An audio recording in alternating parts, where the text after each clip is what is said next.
తెలియనప్పుడు ఏం మాట్లాడకూడదు. రావు గారు రావడం లేదు. నిన్న ఫోన్ చేశాను, మొన్న బిజీగా ఉంది అని. అదొక్కటే బాధగా. అనేహో చూస్తాం అని చిన్న బంధం ఉన్నట్టున్నాడు, తెలియకుండా ఏం మాట్లాడకూడదు.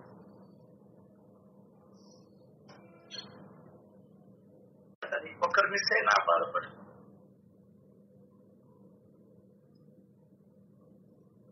అట్లా ఆయన బ్రహ్మాండంగా అన్నీ తెలుసు, కాదని లేదు. కానీ అందరితో కలిస్తే ఇంకొకరు ఆనందంగా ఉంటారని నా ఉద్దేశం. ఓకే, భగవంతుడు ఉన్నాడు, ఆయన చూసుకుంటాడు. చేతనైనంత వచ్చేయి, మిగిలింది దేవుడు ఆయన చూసుకుంటాడు. ఎక్కడైనా కూడా దాన్నే శ్రీకృష్ణ పరమాత్ముడు ఇంకొక రకంగా చెప్పాడు. ప్రయత్నం అనేది ఫలితం ఇచ్చేవాడిని నేను అంటాను.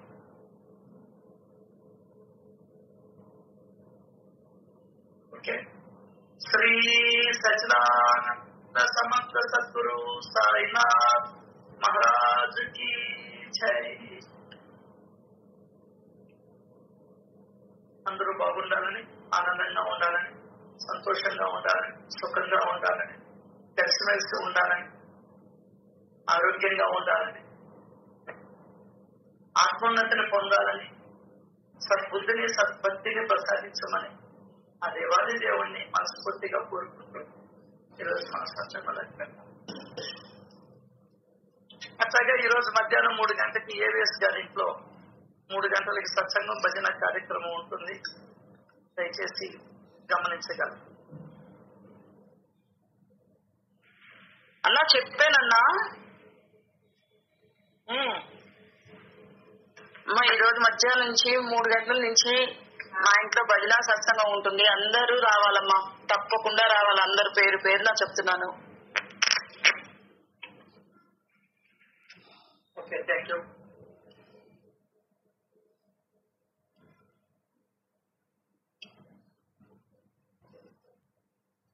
సాయిబాబా హిందువులు కారు, ముస్లిములు కారు. మరి ఎవరు?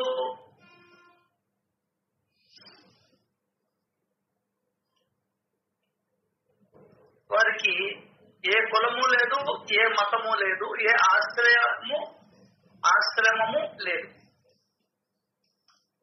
అయినా వారు భవసాగరాన్ని దాటిస్తారు. అద్భుతమైన పదం. ఆయన పదం ఆయన ఏం చేస్తాడు? ఎందుకు వచ్చాడు? భవసాగరాన్ని దాటించేదానికి వచ్చాడు. ఈ మాయ నుండి బయటపడేదానికి వచ్చాడు. ఈ శరీర భ్రాంతి నుండి మనల్ని బయటేసేదానికి వచ్చాడు. నువ్వు ఏదైతే శాశ్వతమో అని అనుకుంటున్నావో, నిరంతరము దేనికైతే పాకులాట పీకులాట మన మనసుల్లో జరుగుతూ ఉన్నదో, ఆ పాకులాటని పీకులాటని తీసేసేదానికి వచ్చాడు ఆయన. దేని మీదైతే మనకు వ్యామోహాలు కలుగుతూ ఉన్నాయో, ఇష్టాలు కలుగుతూ ఉన్నాయో, అటువంటి వ్యామోహాలను నిర్మూలన చేసేదానికి వచ్చాడు ఆయన. సమూలంగా వేళ్లతో సహా పెకలించి వేసేదానికి వచ్చాడు ఆయన.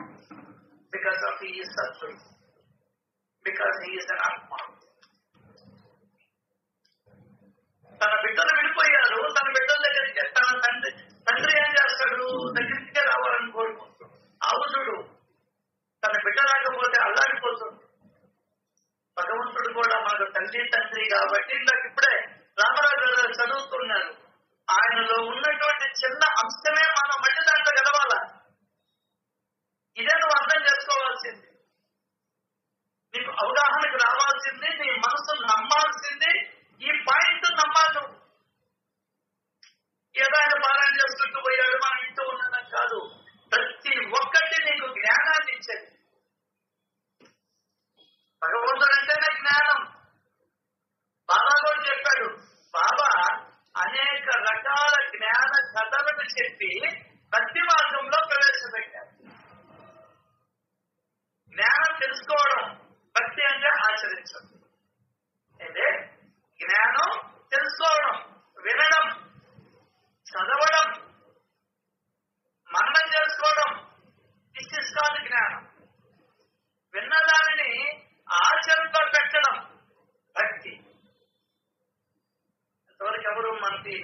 నిర్వచనం ఇచ్చి ఉండవు. నీకు కూడా ఎవరికి ఇటువంటి నిర్వచనం విని ఉండవు. నువ్వు ఒక్క బాబా మాత్రమే ఇవ్వగలడు.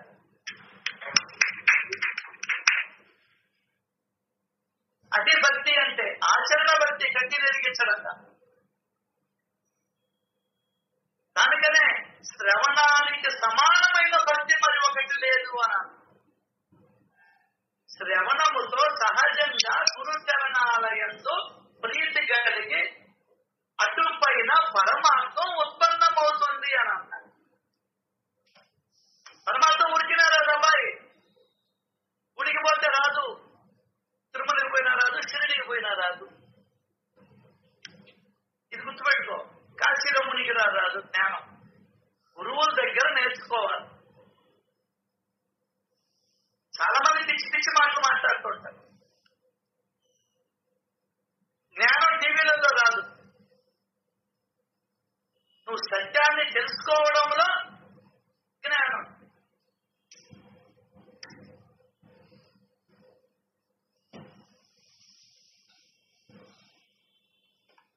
ఆ జ్ఞానాన్ని ఆచరణలో పెట్టాలి. టైప్ రైటింగ్ పోయాం మనం. ఇప్పుడు లేదు, ఒకప్పుడు పోయాం.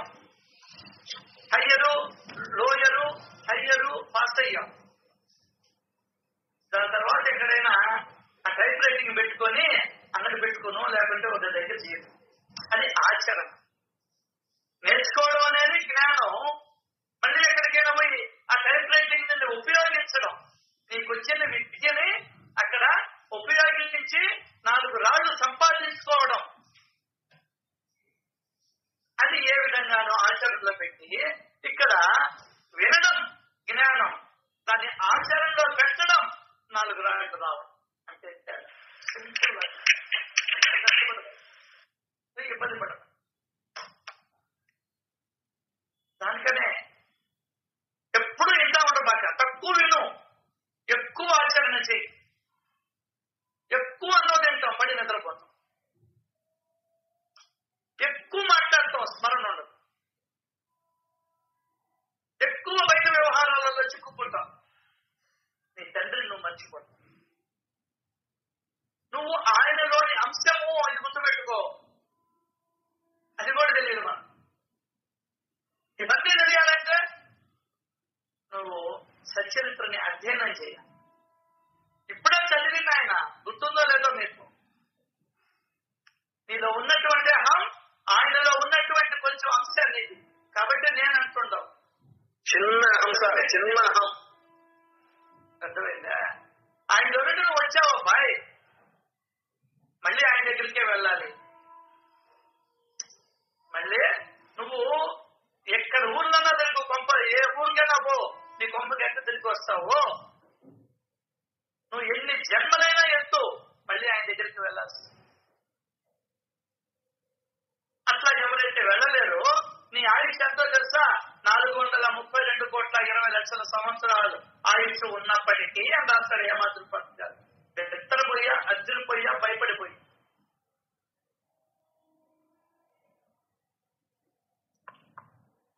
అర్థమైందే? కల్పం.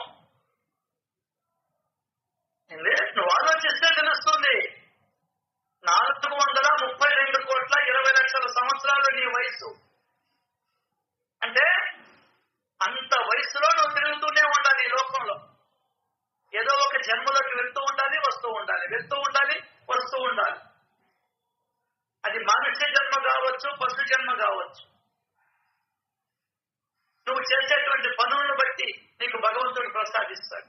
నువ్వు చేసేటువంటి తెలివిని ఉపయోగిస్తావే, దానిని బట్టి నీకు ఉద్యోగంలో హైక్ వస్తూ ఉంటాయి, అంటే ప్రమోషన్స్ వస్తూ ఉంటాయి. గవర్నమెంట్ జాబ్ కాదు ఇది. అర్థం కదా? వయసు వస్తే ప్రమోషన్ ఇచ్చేది, ఏదో వయసు వస్తే ప్రమోషన్ ఇచ్చేది. తెలివిని బట్టి ఇవ్వాలి. తెలివిని బట్టి ప్రమోషన్ సార్. అమెరికన్స్ వాళ్ళందరినీ కాదని మన పిచ్చాయని ఎన్నుకున్నారు. తెలివి ఉంది. పెద్దోళ్ళు అంటుంటారు,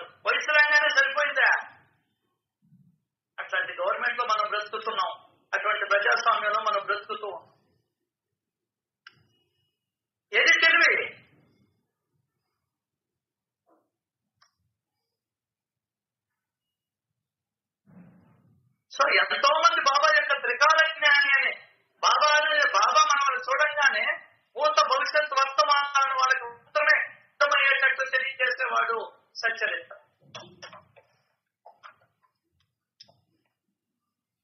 సో ఈ 432 కోట్ల 20 లక్షల సంవత్సరాలు తిరగతావా, ఆపుకుంటావా? కొంతన్నా ఆపుకుంటావా? దయచేసి ఇది నువ్వు ఆలోచించాల్సి, ఇది నువ్వు చింతన చేయాల్సి. లెక్కలేదు నీకు జీవితం అంటే. ఒక అద్భుతమైన కళాఖండం ఈ శరీరం. కనీసం నీకు ఈ శరీరాన్ని ప్రేయసి చేసేదానికి కూడా తిరిగి లేని జీవితాలు గడుపుతున్నాం. ఘోరం, ప్రపంచంలో ఘోరమైన విషయం ఏంటంటే భగవంతుడు ఇచ్చినటువంటి శరీరాన్ని మెచ్చుకునే పరిస్థితి కూడా నా మొహాన్ని లేదు. ఎంత ఘోరమో తెలుసా? ఎవడో స్వీట్ తెచ్చేసప్ప భలే ఉంది, ఎక్కడ కొన్నావా? ఎక్కడ కొన్నావా? ఇవన్నీ తెలుసుకోవాలంటే సచరిత్రని, సత్సంగాన్ని ఆశ్రయించాల్సి. అప్పుడే నీకు నిజమైన మార్గం తెలుస్తుంది. హేమాద్రి పంత్ అంటాడు, ఎవరి దగ్గరికి వస్తే నిజమైన మార్గం తెలిసింది? ఆయన చాలా తిరిగాడు, గురుచరిత్రను పారాయణ చేస్తాడు, భాగవతాన్ని పారాయణ చేస్తాడు, భగవద్గీతను అధ్యయనం చేస్తాడు, కానీ నిజమైన మార్గం తెలియదా? అంతే ఇక్కడ కూడా. కాబట్టి చాలా మంది తిరుగుతూనే ఉంటారు, వాళ్ళకి మార్గం తెలియదా? నాగమహాశయుడు వారికి తెలిసింది. చదవుతాం అంటే కళ్ళల్లో నీళ్లు పడుతున్నాయండి. ఆయన ప్రేమ, ఆయన దయ, ఆయన కరుణ తలుచుకుంటుంటే ఒకరోజు చెప్పుకున్నాం, దానికి 3 to 4 hours కావాలి.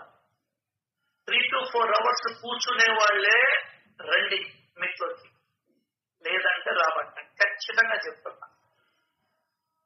అంటే 3 గంటలు 4 గంటలు కూర్చునే వాళ్ళే రండి, లేదంటే మీ ఇంట్లో ఉండండి. ఎట్లా దాన్ని పెడతారేమో అప్పుడు వినుకోండి. అర్ధరాత్రైనా పర్వాలేదు. అది నీకు తెలుసుకోవాలన్న శ్రద్ధ నీలో ఇనుమడించి ఉంటే, ఇంకా ఇంటి చుట్టూ వాళ్ళ చుట్టూ తిరుగుతారంటే తిరుగు ఏమి అంటే కూడా మీరే నిర్ణయించుకోండి. మీకే స్వాతంత్రం. అంటే ఆ స్వాతంత్రం మీకే. ఒక అద్భుతమైన వ్యక్తి, జీవితంలో విననటువంటి వ్యక్తి, చూడనటువంటి కనలేనటువంటి వ్యక్తి నాగమహాశయుడు. అద్భుతం. ఏమైనా అనుకోండి ఈ విషయం, శ్రద్ధ ఎక్కడ ఉంటుందో భగవంతుడు అక్కడ ఉంటాడు. నేను వీడియో పెట్టాను, చూసారో లేదు? గరికపాటి గారి వీడియో పెట్టాను, చూసారా?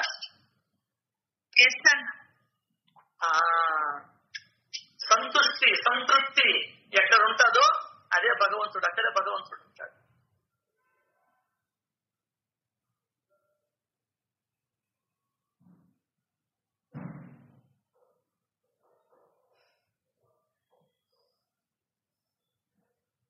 ఏడు మోహాలలో ఉండడు. అదే చెప్పే వీడియోలు అప్లోడ్ చేస్తామంటే పూర్తిగా ఎప్పుడు పెట్టుండడు, పెట్టడు కూడా. పూర్తిగా వినే పని అయితేనే మీకు తత్వం అర్థమవుతుంది, లేకుంటే విననక్కర్లేదని పెట్టేస్తాం. ఎందుకని వస్తున్నాయి? వీస్తవడికి కావాలి, తత్వం కావాలి. అర్థం కాల? గంట సేపు నువ్వు కూర్చొని వినేదానికి నీకు తీరిక లేదంటే ఇంకా వేస్ట్ నువ్వు. కాబట్టి నీకు ఖచ్చితంగా 432 కోట్ల 20 లక్షల సంవత్సరాలు నాయన ఎక్కుతా ఉంటావు, దిగుతా ఉంటావు, ఎక్కుతా ఉంటావు, దిగుతా ఉంటావు.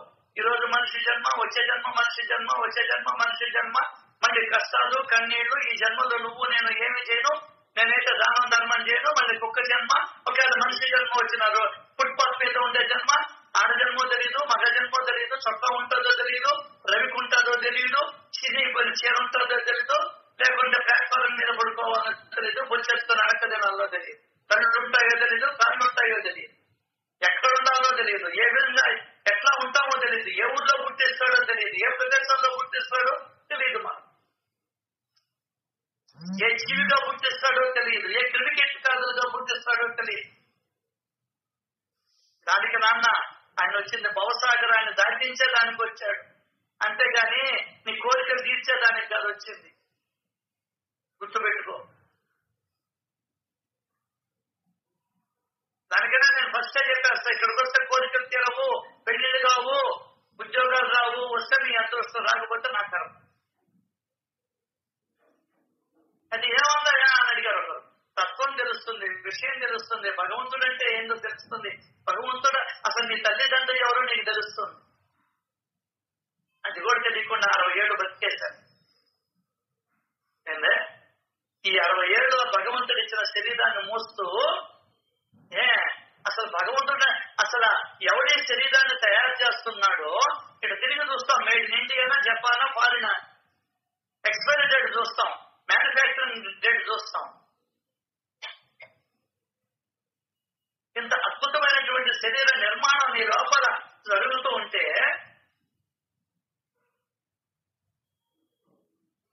అర్థమైందా? ప్రతి కోరిక నిన్ను మళ్ళీ జన్మలోకి తీసుకెళ్తున్నది, జాగ్రత్త. ప్రతి ఆలోచన ఈ విశ్వంలో తిరుగుతుంది, ప్రకృతి దానిని నెరవేరుస్తుంది. ప్రతి ఒక్కటి ప్రకృతిలో వింటూనే ఉంటుంది, వింటూనే ఉంటుంది, వింటూనే ఉంటుంది. చెట్టు, రాయి, రప్ప, మనిషి, పంచభూతాలు ఎన్ని మాట వింటూ ఉన్నాయి. జాగ్రత్త సుమా. ప్రతి ఒక్కటి వింటూ ఉంది. నువ్వు ఎందువల్లంటే ఈ 5 తత్వాలతో కూడినదే నా శరీరం.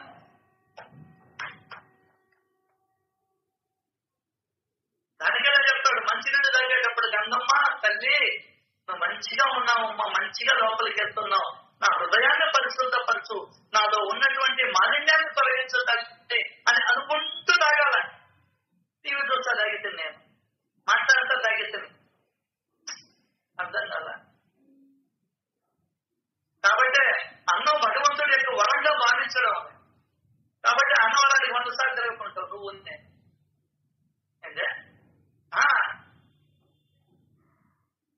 ఎదురుంటే సత్యనారాయణ స్వామి చూడవు, అక్కడికి వెళ్ళి సత్యనారాయణ స్వామి చూడాలంటావు, వ్రతం చేయాలంటావు. నాకు కష్టం కాల. ఎందుకంటే అర్థం లేని మాటలు ఎంతసేపు అని చెప్పుకుంటాం, ఎంతకాలం అని చెప్పుకుంటాం. అది బాబా అడిగినది అశ్రద్ధ, సబూరి. ఆ శ్రద్ధ లేకపోతే ఎట్లా?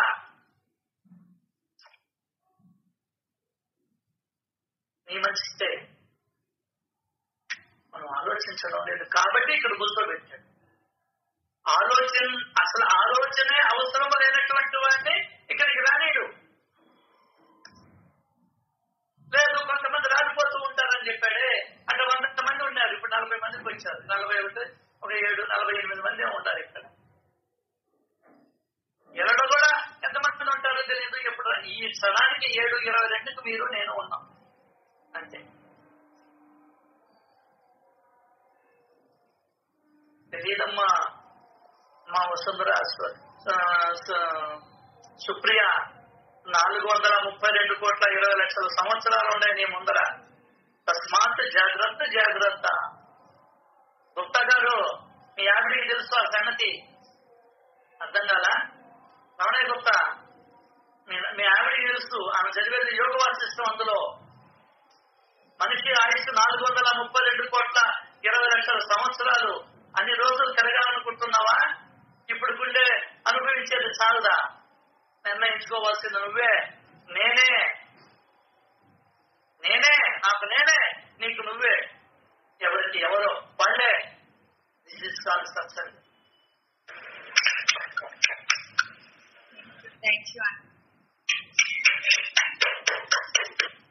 ఇప్పటికి పడిన బాధలు చాలవా? శాంతి ఉందా ఇంట్లో నీకు? అసలు స్వతంత్రం ఉందా?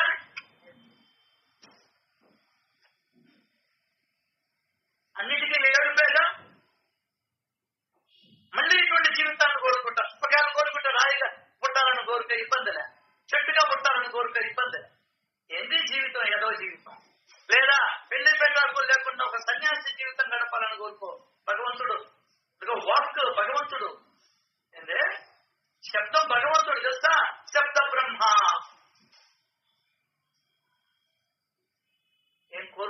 తెలియదు, ఏం వదిలేయాలో తెలియదు, ఏం పాడాలనో తెలియదు, ఏం ఆడాలనో తెలియదు, ఏం కావాలో తెలియదు. దానికైనా చెప్తున్నాడు ఆయన, ఉరికినే చెప్పాలన్నా.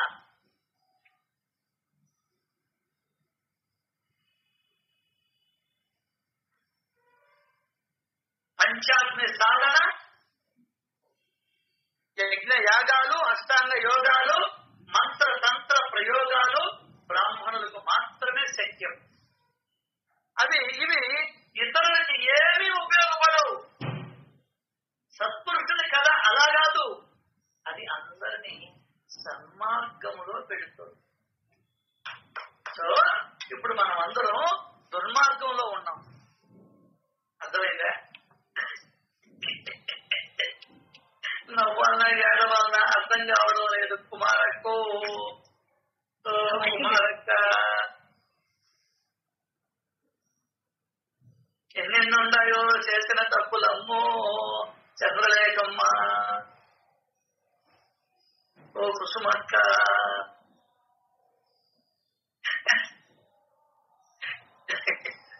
ఇది అందరినీ సన్మార్గంలో పెడుతుంది. దానికి సచ్చరిత్ర. నారాయణ అంటావే, వీసాలు చదివానంటావే, అప్పటికే నేను దుర్మార్గంలో ఉన్నా. నేను దేంట్లో ఉన్నాను? దుర్మార్గంలో ఉన్నా. సచ్చరిత్ర ఏం చేస్తుంది? సన్మార్గంలో పడుతుంది. 50 ఏళ్ళ నుంచి నువ్వు బాబా భక్తుడు అయి ఉండి అది గొడవ తెలుసుకోలేకపోతే ఇంకా ఏది నువ్వు ఓడగలిగినట్టు, గొడవగలిగినట్టు, ఏం చెప్పినట్టు, ఏం విన్నట్టు, ఏం చదివినట్టు. దాని బదులు హాయిగా సినిమాలు చూసుకో. ఇదిగో ఈ రోజు రిలీజ్ అంట కుబేరా అనే సినిమా. ఓ ఎందుకు ఇక్కడ అనవసరంగా అలా జాలీగా ఉంటది. అకపోతే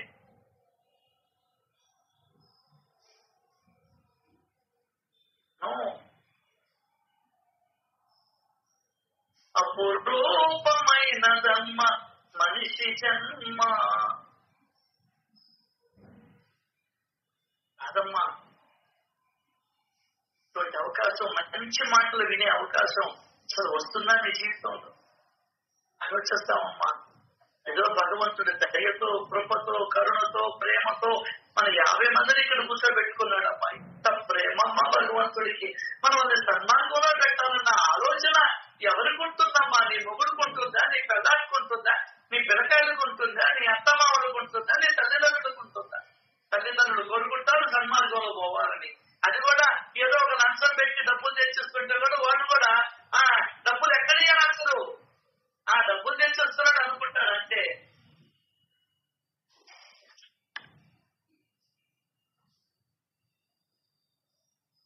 అర్థమైందా?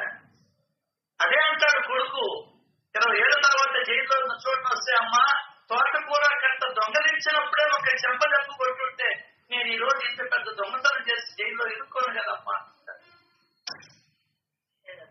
అర్థమైందా?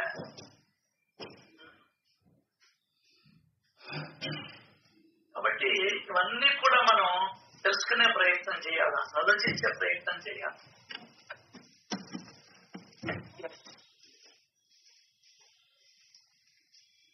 ఇక్కడ ఇంకొక గొప్ప విషయం చెప్తున్నాడండి, చాలా చాలా గొప్ప విషయం. చిత్తం యొక్క పని చింతన. చిత్తం అంటే మనసు. అది ఏం చేస్తుంది? చింతనం అంటే ఆలోచించడం.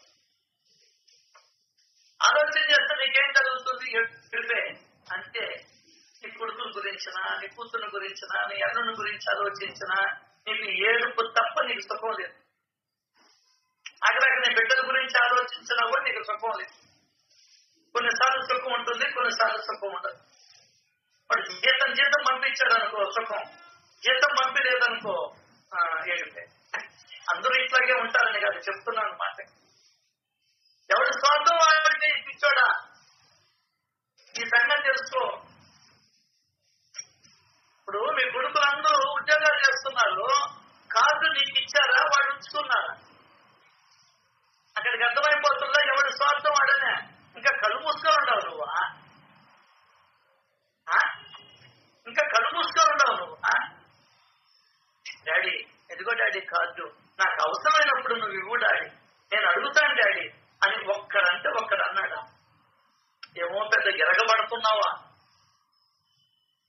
తీస్తున్నావు నానే, ఇంకా నేను గోకకుంటే చాలు. అర్థమైందా? కూతుర్లైనా పెళ్ళైదాకా నాకు నీ చేతికిచ్చారా చెప్పవా? ఇంటర్మీడియట్ డిగ్రీ దాకా నీ పంచనే ఉంటారా? నీ రక్తంతో పెట్టిన కూడే తింటారా? చూడ, అదే మాయ. మోహం అంటే అదే. నా బిడ్డ నీ బిడ్డే కాదల్లా, కాదు నీ దగ్గర ఉండాల, అది లెక్క. అప్పుడు వాడు నీ బిడ్డడు ఉంటాడు. దానికైనా అంటారు పెద్దోళ్ళు, బిడ్డల కన్నా కానీ బిడ్డల రాష్ట్రం కదా.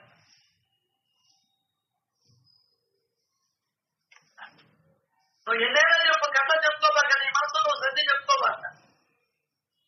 హలో, ఎప్పుడు అడ్జస్ట్ అయ్యకుండానే నీకున్నాను. సరే, అంతకు మించి చేయగలిగింది ఏముందిలే చెప్పు. ఏది ప్రేమ? ఏది ఎక్కడుంది?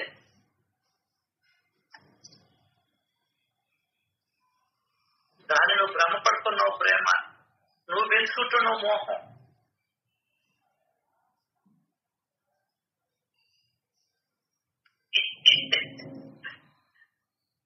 నా కొడుకు ఫోన్ కొనిచ్చాడు, వాచ్ కొనిచ్చాడు, నా కూతురు అది కొనిచ్చింది. ఎవరి డబ్బుతో? నువ్వు వాళ్ళని చదివిస్తే వాళ్ళకి ఒక ఉద్యోగం వస్తే ఆ డబ్బులతో కొనిచ్చాడు. రప్పించోడ మోహాన్ని కట్ చేసుకునే ప్రయత్నం జరగాలి, పెంచుకునే ప్రయత్నం జరగాలి. ఆయన చూపిస్తాడు, 150 రూపాయలు వచ్చి నా కూతురు తీసి ఇచ్చిందంట. అబ్బా, సిగ్గులే మాట చెప్తులేదని.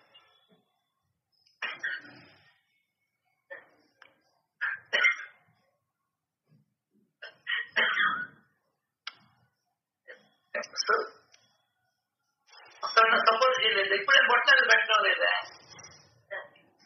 అబ్బా అబ్బా, ఇద్దరు అంటే ఇద్దరికి నచ్చింది ఈ మాటలు, మిగతా వాళ్ళకి నచ్చల.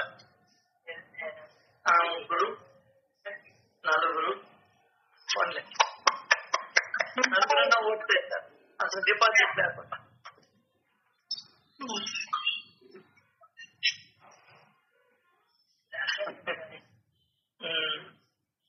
ఇది అడిగి గుర్తించుకోవడం అంటే ఇట్లా ఉంటుంది. ఏంటో నా బ్రతుకంతా ఇట్లా అయిపోయింది. చప్పట్లు కొట్టాలన్నా గుర్తించుకోవాలి నేనే, నన్ను నేనే గుర్తించుకోవాలా?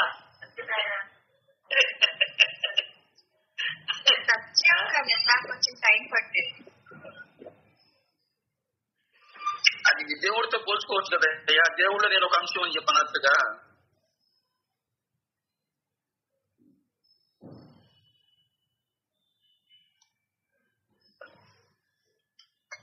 సో చిత్తము యొక్క పని చింతన. సార్, ఇంకొకటి గుర్తుపెట్టుకోవాలి మీరందరూ కూడా. నేను మాట్లాడేదంతా మనలో ఉన్నటువంటి సచ్చరిత్ర చెప్పినటువంటి, పురాణాలు చెప్పినటువంటి, భగవద్గీత చెప్పినటువంటి, భారతం చెప్పినటువంటి మాటలని మీతో పంచుకుంటున్నాను తప్ప ఎవరిని తక్కువ చెయ్యాలనే కాదు, తక్కువ చేసి మాట్లాడాలనే కాదు, మిమ్మల్ని తిట్టాలని కాదు, మిమ్మల్ని వదులుకోవాలని కాదు. అర్థమైందా? అది గమనించండి, దయచేసి దాన్ని గమనించండి. మీరేమి నాకు శత్రువులు కాదు, మీరేమి నాకు బాకీలు లేరు, నా సొత్తు తీసేమి ఎగ్గొట్ల, నేనే మీకు బాకీ ఉండవు ఒక రకంగా చెప్పాలండి. కాబట్టి దాన్ని గమనించండి. నేను మన అందరి శ్రేయస్సును కోరుకుంటున్నాను. కళ్ళు ఉండి గుడ్డివాడయ్యి, ఎవరు కళ్ళు లేనటువంటి వాడు ధృతరాష్ట్రుడు ఆ మోహము చేత నరకాన్ని అనుభవించాడు. చూస్తలేదో మీరు? మీరెందుకు బాకీ ఉన్నారన్నా మాకు అట్లా అంటున్నారు. కాబట్టి దయచేసి మిమ్మల్ని, మీ పిల్లల్ని అంటున్నానంటే నేను పోతా ముందర. అర్థమైందా? అది గుర్తుపెట్టుకోండి. మనందరి శ్రేయస్సుని నేను కోరుకుంటూ ఉన్నా. దారిలో పోతూ ఉంటే నేను రామారావు గారు చెప్తున్నారు, 2 చేతులతో ముడ్డి కింద పీట లేదు, పాత గోతాముతో 2 చేతులతో వెనక్కంటూ ముడ్డిని ముందరకంటూ ఉన్నాడు ఆయన. సార్ ఏం సార్ ఇది ఎంత కర్మ చేసుకున్నారా అని అడిగాడు. అంతే కదా సార్. సార్ ఒక అతనికి సార్ సుమారు 35 ఉంటుంది సార్ ఏజ్. గోపం కూడా లేదు, 2 చేతులతో వస్తున్నాడు అంతే, ముడ్డితో దేక్కుంటూ. ఎంత బాధేసిందో. 35 ఏజ్, 40 బిలో అంతే. అసలు అలాంటి వాళ్ళని చూస్తుంటే నేను ఎట్లా బతకాలా అని నాకు అనిపిస్తుంది. ఎట్లా ధర్మంగా న్యాయంగా ఉండాలా, ఎంత ప్రేమగా ఉండాలా, ఎంత సద్గురువుకి దగ్గర కావాలా అనిపిస్తుంది నాకు.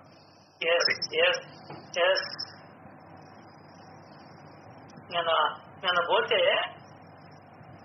అక్కడ ఒక ఆయన కూర్చొని ఉన్నాడంట. ఓ ఇట్లా వచ్చి తీసుకోమన్నారంటే మీరేనా సుబ్బారావు గారు? పిల్లోడంట. వీళ్ళు గమ్మునున్నారంట, వీళ్ళు చెయ్యి ఊపుతున్నారంట రమ్మని.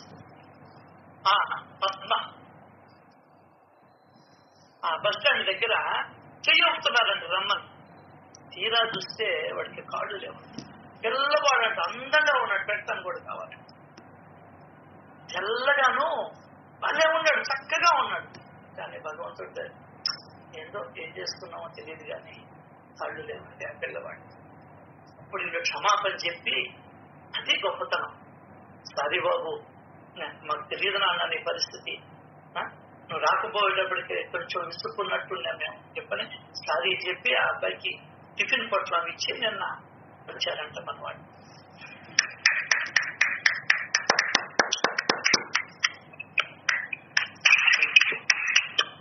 ఇరవై రెండేళ్ళు ఉంటాయి.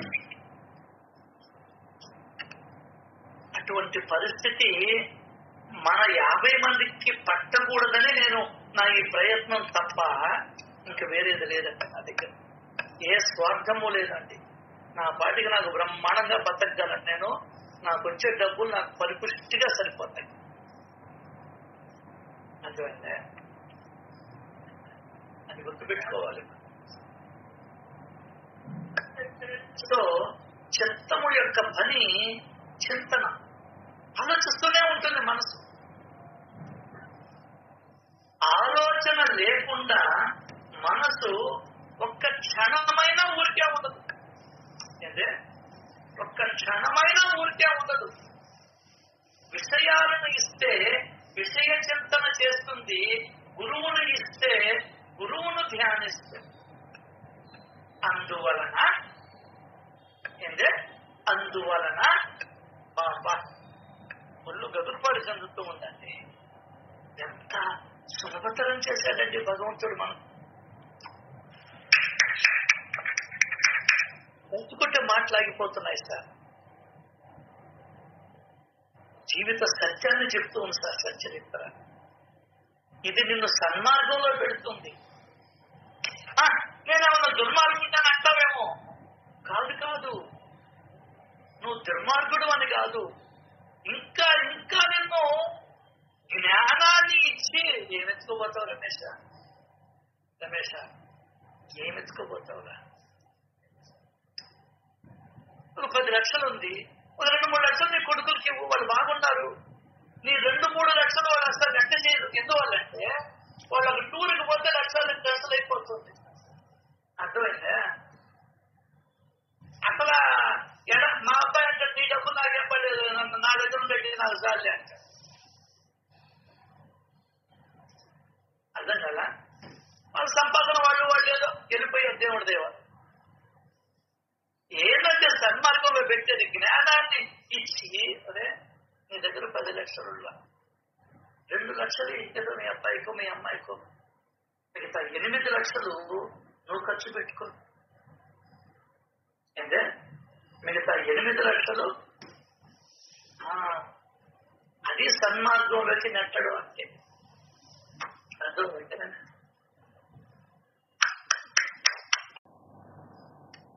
మనసు రావాలండి, అది వచ్చే అదే సన్మార్గం అంటే. అంతేగా నువ్వేం దొంగవు కాదు, మనం దొంగలం కాదు. పేకాటాడడంలే, మందు తాగడంలే, గుర్రప్రదేశాలకు పోవడంలే, ఇంకోటి చేయడం వల్ల మరి సన్మార్గం అంటున్నాడు. ఏంటైనా వెళ్ళే తప్పు దారి ఏంటి?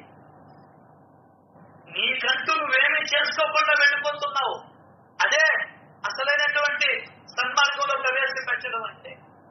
సచిత్తులో చెప్పిలా గాలి గాలిలో కలిసిపోతుంది, మట్టి మట్టిలో కలిసిపోతుంది. నేను ఎప్పుడో ఎక్కడికో వెళ్ళి కూర్చుంటాను, ఈ జీవుడు మాయలో పడి మునకలు వేస్తూ ఉంటాడు. ఎవడు ఎలా ఎలా చేసుకుంటే నీ కోసం నువ్వు చేసుకోవడం సన్మార్గం, ఇతరులకు సేవ చేయడం సన్మార్గం. అది లెక్క. జ్ఞానాన్ని ఇచ్చి సన్మార్గంలో నడిపిస్తాడు. అది ఎట్లా ఉంటుందో నాగ మహాశయ దాంట్లో చూస్తాం. నేను మొత్తం చదివి తర్వాత చెప్తాను మీకు. చిత్తం యొక్క పని చింతనం, ఆలోచన లేకుండా మనసు ఒక్క క్షణమైనా ఊరికే ఉండదు. సో విషయాలను ఇస్తే విషయ చింతన చేస్తుంది, గురువును ఇస్తే గురువును ధ్యానిస్తుంది.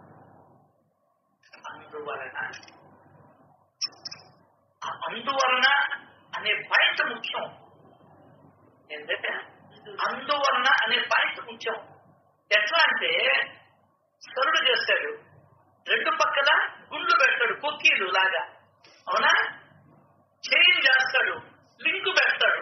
ఆ లింకు లేకపోతే, ఆ గుండు లేకపోతే అది ఎంత విలువ గల సరుడైనా నువ్వు మెడలో వేసుకోలేదు.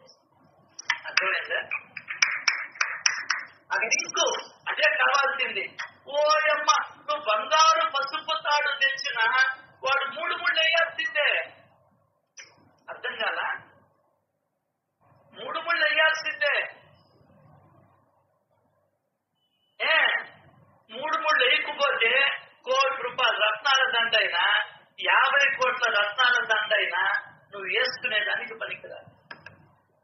అట్లాగే సచరిత్రలో లింకులు ఉంటాయి. అందువలన ఎందువలన మనసు పనేంటి ఆలోచిస్తూ ఉంటుంది. ఎప్పటిదాకా? సచ్చేదాకా. కనురెప్పపాటు కూడా అది గమ్మునుండదు నిద్రపోయేటప్పుడు తప్ప. అంటే కనురెప్పపాటు కూడా గమ్మునుంటుంది, ఏదో ఒక దాన్ని పట్టుకొని ఉంటుంది. ఎందువల్లంటే దాని పని అదే కాబట్టి. అంటే దానికి పని అదే. నది పారుతూ ఉంటుంది, నువ్వు పారొద్దు అంటే ఎట్లా?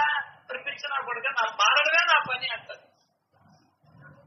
సో ఏ విధంగా అయితే నది పారుతూ ఉంటే నాగార్జున సాగరు, బాక్రానంగల్ ప్రాజెక్టు, సోమసల ప్రాజెక్టు కట్టి అడ్డుకట్ట వేసి ఆ నీటిని మనం ఎట్లా సాగుగా ఉపయోగించుకుంటూ ఉన్నాము,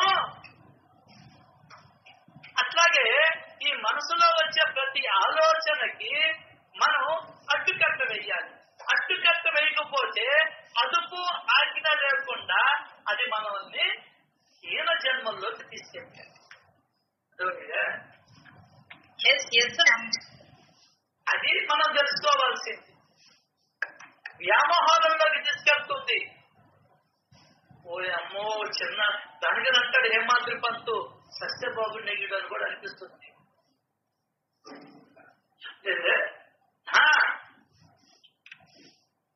నీ మొగుడు అంటే మిమ్మల్ని కాదండి, మళ్ళీ ఈ సచ్చినా కూడా బాగుండి అనిపిస్తుంది, ఈమె సచ్చినా కూడా బాగుంది అనిపిస్తుంది.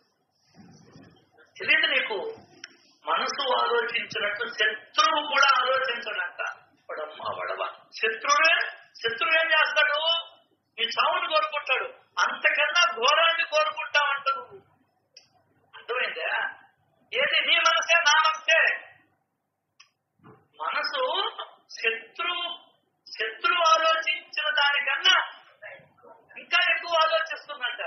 మనసు ఆలోచించినట్లు శత్రువు కూడా ఆలోచించడు అని సత్యత్రుడు చెప్పింది. అంటే శత్రువుని చావును కోరుకుంటాడు కదా, అవునా కదా? కానీ నీ మనసు ఏం చేస్తుందంటే వాడిని ముక్కలుగా నరికి, వాడు అల్లాడుతుంటే కళ్ళు పీకేసి, చెవులు పీకేసి, కాళ్ళు నరికేసి, గోర్లు లాగేసి అట్లా చంపాలా అని ఆ శత్రువు కన్నా అమితమైన క్రూరంగా ఆలోచిస్తుందట నీ మనసు. తస్మాత్ జాగ్రత్త జాగ్రత్త జాగ్రత్త అని చెప్తుంది.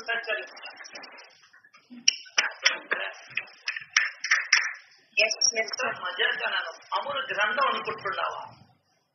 పుస్తకం అనుకుంటున్నావా? 170 రూపాయలతో వస్తుంది అనుకుంటున్నావా?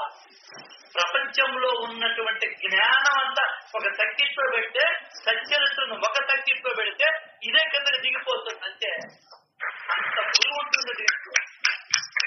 ప్రతి ఒక్క అక్షరం బ్రహ్మలిఖితం.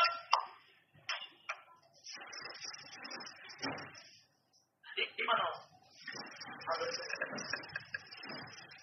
సో ఆలోచన లేకుండా మనసు ఒక్క క్షణమైనా ఊరికే ఉండదు. ఒక క్షణం అంటే ఏంటి? రెప్పపాటు కాలం. అక్కడ కన్ను కొట్టినంత కాలం బయట కొట్టబారు నేను తరుగు కొట్టాలి. నేను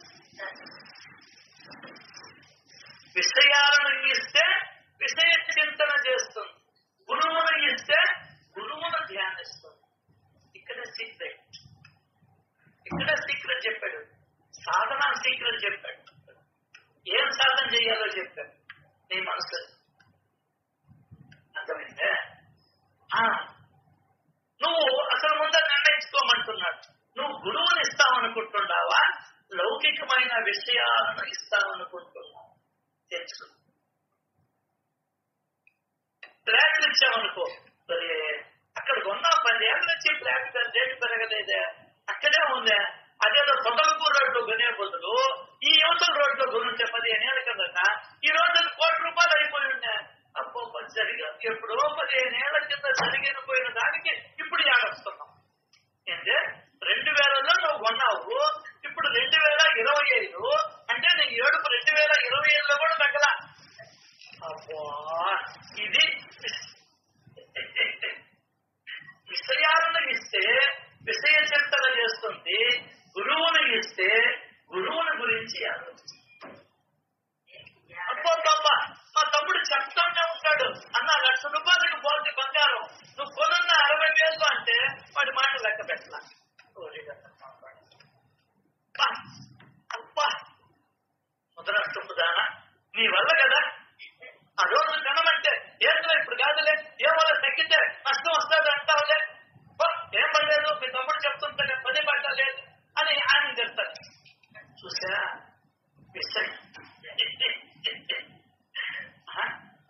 నేను పిలవతున్నానా?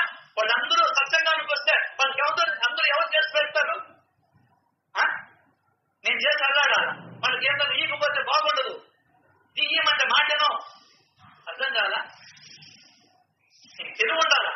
ఆడమనుషులు ఒక్కదాన్ని ఇంట్లో ఉండేది, నువ్వేమో 100 మందిని పిలుస్తావు హంగామా కోసరం, పేరు కోసరం. ఇక్కడ ఎవరు చేసేదే? మీ అబ్బ చేస్తాడా? మీ అమ్మాయి మూల కూర్చోను అని అంటారు. చూసా, విషయాలను ఇస్తే విషయ చింతన చేస్తావు. అర్థమైందా? ఇదిగో చెప్తున్నా, ఇది లాస్ట్ అండ్ ఫైనల్. ఇంకగానా నాకు తెలియకుండా అనౌన్స్ చేసావా మీట్లో అయిపోతావు, నీ పని అయిపోద్ది. జాగ్రత్త.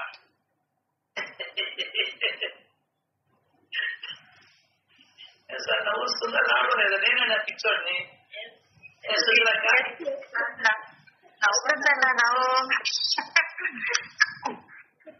పనిలేపా బంగారం నవ్వున్నారు కదా. ఉన్న ఫ్యాక్ట్ చెప్పారు. కాబట్టి విషయాలను ఇస్తే విషయ చింతన చేస్తుంది, గురువుని ఇస్తే. సద్గురువు ఏం చేశాడు? సద్గురు స్వభావం ఏంటి? అబ్బా ఎంత నిరాడంబరంగా బతికాడు ఆయన. చెప్పులు లేకుండా తిరిగాడు, ఫ్యాన్ లేకుండా ఉన్నాడు, ఏసీ లేకుండా ఉన్నాడు. అసలు ఏమి స్టీల్ సామాన్లు లేవా ఆయన దగ్గర? వెండి కంచం లేదే, వెండి లోటా లేదే. నువ్వేనా సంధి వచ్చేదే? ఆ ఉత్తరం తంటా పచ్చి పాత్ర కూడా లేదు ఆయన దగ్గర. ఇప్పుడు అల్లా మాలిక్ అల్లా మాలిక్ అల్లా మాలిక్ అల్లా మాలిక్ అని అంటూ ఉన్నాడే. అబ్బా పనుబడి కూడా ఖర్చుకోలేదు అంటే ఇప్పుడు దొంకునేవాడు. సబ్బు ఖర్చు అసలే లేదు, ఫేర్ అండ్ లవ్లీ ఖర్చే లేదు, లాక్మీ ఖర్చే లేదు, కళ్ళజోళ్ళు ఖర్చే లేదు, 40,000 4,000 3,000 చెప్పులు ఖర్చే లేదు, చిరుతిండి ఖర్చే లేదు. ఎందుకంటే జహవతి రుచి తెలియదు కాబట్టి. అబ్బా ఏమి జీవితం బాబా. వచ్చిన వాళ్ళందరికీ అల్లా అచ్చాకరేగా అనేవాడు. వచ్చిన వాళ్ళందరికీ ప్రసాదం పెట్టాలంటే నాయన నువ్వేమని అడుగుతావు? ఆవిడికి జిలేబీ ఇచ్చావు, నాకు జాంగ్రీ ఇచ్చావు, వాడికేమో పెద్ద లడ్డు పెట్టించావు, నాకేమో చిన్న లడ్డు పెట్టించావు. ఇవన్నీ గోలంతా ఎవరు పడతారని పూజ ఇవ్వడం ప్రారంభించాడు.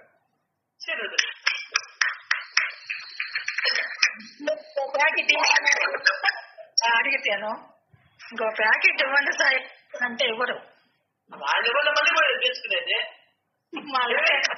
అక్కడ ఇంట్లో ఉండేదేనా, అక్కడ ఉండేదేనా ఊరి అంటే?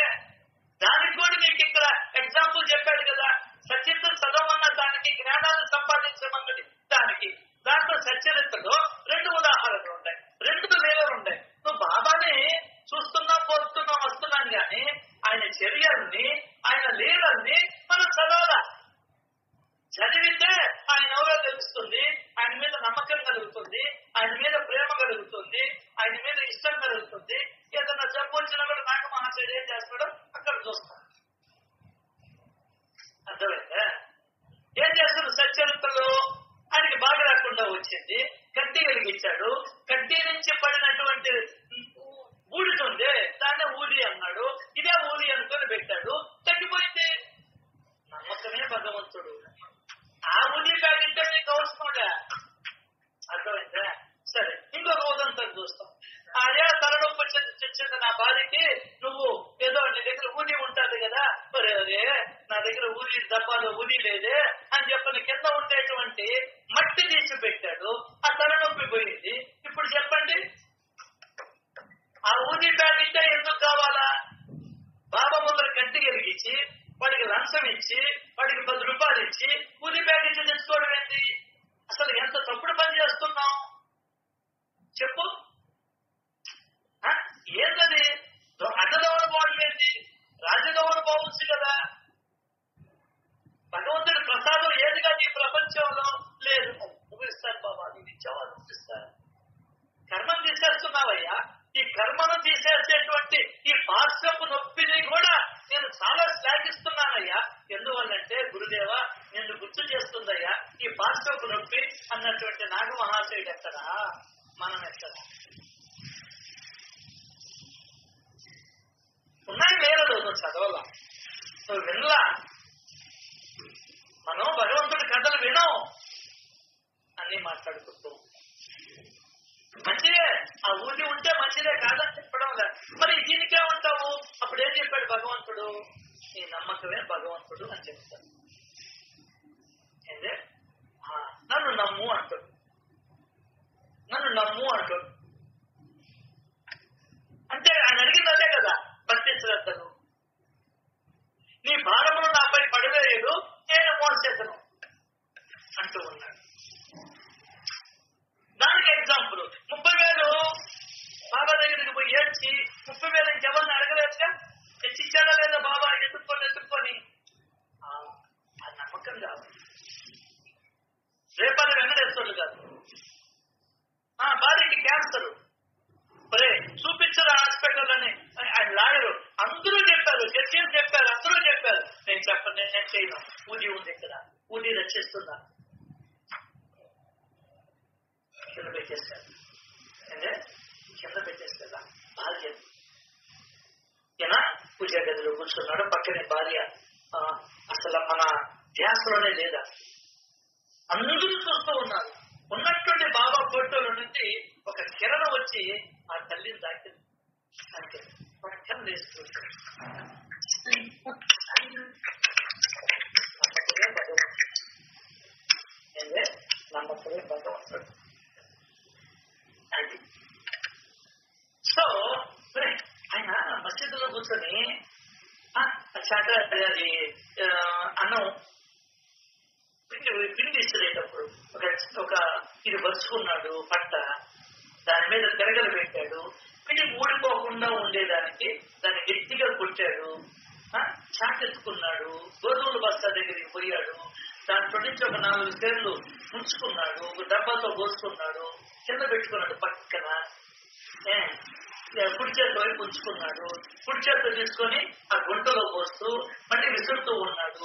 విసురుతూ ఉన్నప్పుడు ఏకాగ్రతతో తల ఉంచుకుని విసురుతూ ఉన్నాడు. ఈ గోధుమలేంటి, భగవంతుడు సృష్టి ఏంటి, అసలు ఈ గోధుమ నుంచి గోధుమ పిండి చెయ్యాలనే ఆలోచన ఎవరిచ్చారు మనిషికి, దానికి మనిషికి ఎటువంటి పరికరం కనిపెట్టాడు, ఈ పరికరం కనిపెట్టిన దానికి కూడా కారకుడు భగవంతుడే కదా అని అనుకుంటూ తిప్పుతూ ఉన్నాడు ఆయన. అబ్బా భగవంతుడా మా కోసం ఎంత మేలు చేస్తున్నావా తండ్రి అని తిప్పుతూ ఉన్నాడండి ఆయన.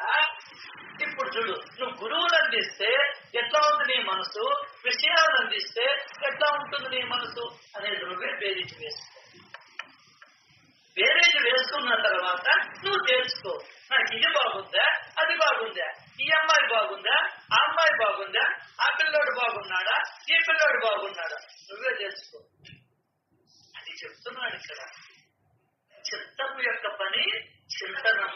ఆలోచన లేకుండా మనసు ఒక్క క్షణమైనా ఊరికే ఉండదు. విషయాలను ఇస్తే, విషయాలు అనగానే విషము అని అర్థం ఏంటంటే, విషయాలను ఇస్తే విషయ చింతన చేస్తుంది. అర్థమైందా? యాగాదది విషమును చింతన చేస్తే ఏమొస్తుంది? విషమే వస్తుంది.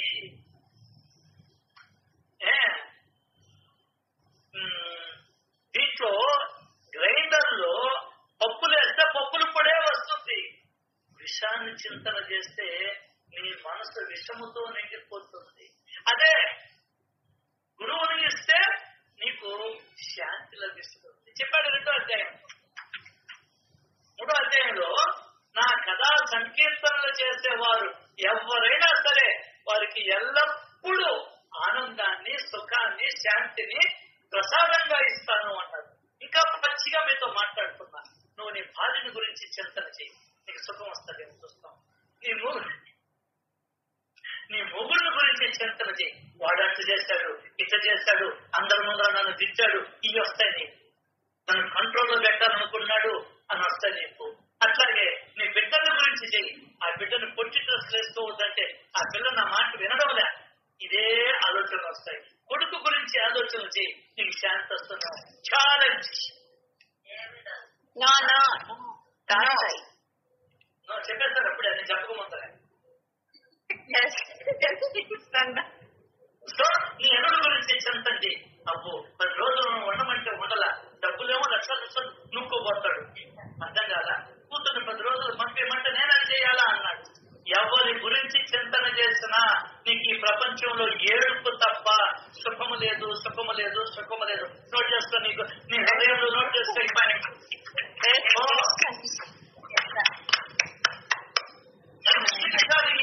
నువ్వు నమ్మవు, నిన్ను నమ్మాలని కూడా నేను కోరుకోవడం. నమ్ముతున్నాం సాయి. నమ్ము, నమ్మకపోతే మానే వదిలి.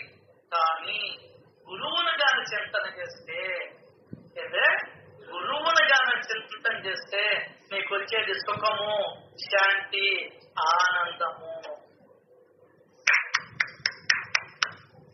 అందువలన దేని వలన? శాంతి కావాలనుకుంటే, మనసు ప్రశాంతంగా ఉండాలంటే, సుఖంగా ఉండాలంటే, ఆలోచన రహిత స్థితిని పొందాలి అని అనుకుంటే సర్వేంద్రియాలను చెవులలో నిలుపుకొని గురువు యొక్క మహిమను ఇస్తే అది అందువలన వినాశం. బాబాకి గండు మల్లెలంటే ఇష్టం అని ఒకడు బాబా సంజుడు బాబా అని చెప్పని ఆ గుండు మల్లెని తీసుకెళ్లి ఆయన ముక్కు దగ్గర కొట్టే లాగితేనాడు. రాలా అప్పుడు ఉన్నావు, ఇప్పుడు కూడా ఉన్నావు బాబా అని చెప్పని ఎంత లాగినా రాలా. ఆ గుండుపు కిందకి పడిపోయి సాయంకాలంగా ఒకడు వచ్చి నువ్వు లేవు పో, నేను నమ్మను అన్నాడు. అవునా? అట్లయితే నీ యొక్క డైనింగ్ రూమ్ లో డైనింగ్ టేబుల్ మీద నా ఫోటో ఉంది. ఆ ఫోటోని పైకెత్తు చూస్తాం. అప్పుడు నువ్వు నన్ను నమ్ముదులే అని. వీడు పోయాడు, ఫోటో ఎత్తలేమో అని చేయకూడదా అట్లా అన్నాడు. వస్తే కదా అదే 2 చేతులతో పట్టుకున్నాడు. వస్తే కదా ఇంకొక 4 తీసుకొని వచ్చి లాగాడు. పళ్ళతో కూడా పైకి వచ్చింది కానీ ఫోటో మాత్రం రాలా. అబ్బా తండ్రి, నాయన, ఆనందం, సుఖం, ప్రేమ, ఆయన సర్వ సమర్థత, ఆయన సర్వ వ్యాపకత్వం, ఆయన మాట పేదవాళ్ళకు అనే విషయం అర్థమవుతుంది తప్ప అమ్మల్లారా, తల్లుల్లారా, తండ్రుల్లారా, అన్నల్లారా, చెల్లెళ్ళారా అది చెప్తున్నాడు ఇక్కడ.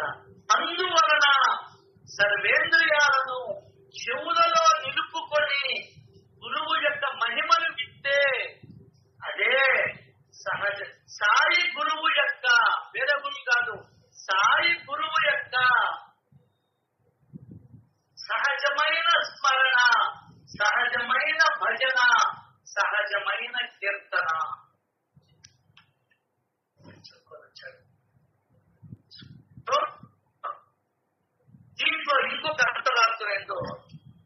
చేశాడు. దాన్ని రేపు వచ్చే సత్సంగంలో మనం తెలుసుకునే ప్రయత్నం చేద్దాం. శ్రీ సజ్జానంద సమర్థ సద్గురు సాయినాథ్ మహారాజుకి జై జై జై. Thank you Baba. Sainath Maharaj